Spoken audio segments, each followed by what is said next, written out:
நடிகர் சசிகுமார் நடிப்பில் சமீபத்தில் வெளியாகி மாபெரும் வெற்றியை பெற்ற படம் டூரிஸ்ட் ஃபேமிலி. இந்த படத்தில் முதன்முறையாக சசிகுமார், சிம்ரன் கணவன் மனைவியாக நடித்திருந்தனர்.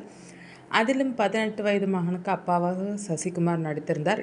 24 வயதான இளம் இயக்குனர் அபிஷேக் ஜீவந்த் இயக்கிய இந்த முதல் படம் ரூபாய் 80 கோடி வரை வசூலித்து பெரிய வெற்றியை சசிகுமாருக்கு தந்திருக்கிறது. தமிழ் சினிமாவில் அத்திப்பூத்தது போல் எப்போதாவது தான் இதுபோன்ற மிக சிறந்த படங்கள் வெளியாகின்றன. காக்கா முட்டை, பார்க்கிங், குட் நைட், லப்பர் பந்து, குடும்பஸ்தன் படங்களின் வரிசையில் டூரிஸ்ட் ஃபேமிலி படமும் இணைந்திருக்கிறது. இந்த படத்தை ரசிகர்கள் மட்டுமின்றி ராஜமௌலி போன்ற பேன் இந்தியா பட இயக்குநர்களை வெளிப்படையாக பாராட்டியிருக்கின்றனர். இந்நிலையில் நடிகர் மற்றும் இயக்குநராக சசிகுமார் ஒரு முக்கிய முடிவை எடுத்திருக்கிறார். சசிகுமார் மலையாள படங்கள் சிலவற்றில் நடித்திருக்கிறார்.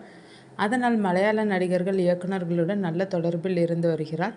மலையாள இயக்குநர்களை பொறுத்தவரை எப்போதுமே தங்களது சொந்த ஊரை விட்டு வெளியேற மாட்டார்கள். அதாவது சினிமா தொழில் ஷூட்டிங் சார்ந்து பல மாதங்கள் வெளியூர்களுக்கு வந்தாலும், முக்கிய நகரங்களில் மாதக்கணக்கில் தங்கினாலும் தொழில் காரணங்களுக்காக தங்களது வீட்டை, குடும்பத்தை, சொந்த ஊரை விட்டு வெளியேற மாட்டார்கள். படங்களை முடித்த பிறகு தங்களது ஊர்களுக்கு சென்று தங்கிவிடுவதே அவர்களது வழக்கம். இந்த சொந்த ஊர் பாசத்தை புரிந்து கொண்ட நடிகர் சசிகுமார் சென்னையிலிருந்த தனது வீடு மற்றும் அலுவலகத்தை தனது சொந்த ஊரான மதுரைக்கே சமீபத்தில் மாற்றியிருக்கிறார்.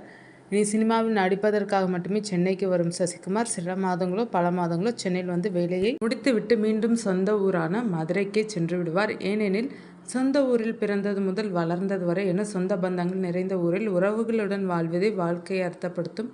தொழில் மற்றும் வருமானம் சார்ந்து நகர வாழ்க்கையை தேர்ந்தெடுக்கும் போது சொந்த ஊர் பாசத்தை, சொந்தங்களின் அருகாமையை இழக்க நேரிடும் என்பதால் இப்படி ஒரு அதிரடி முடிவுக்கு சசிகுமார் மாறியிருக்கிறார். இதை ரசிகர்கள் பலரும் பாராட்டி வருகின்றனர்.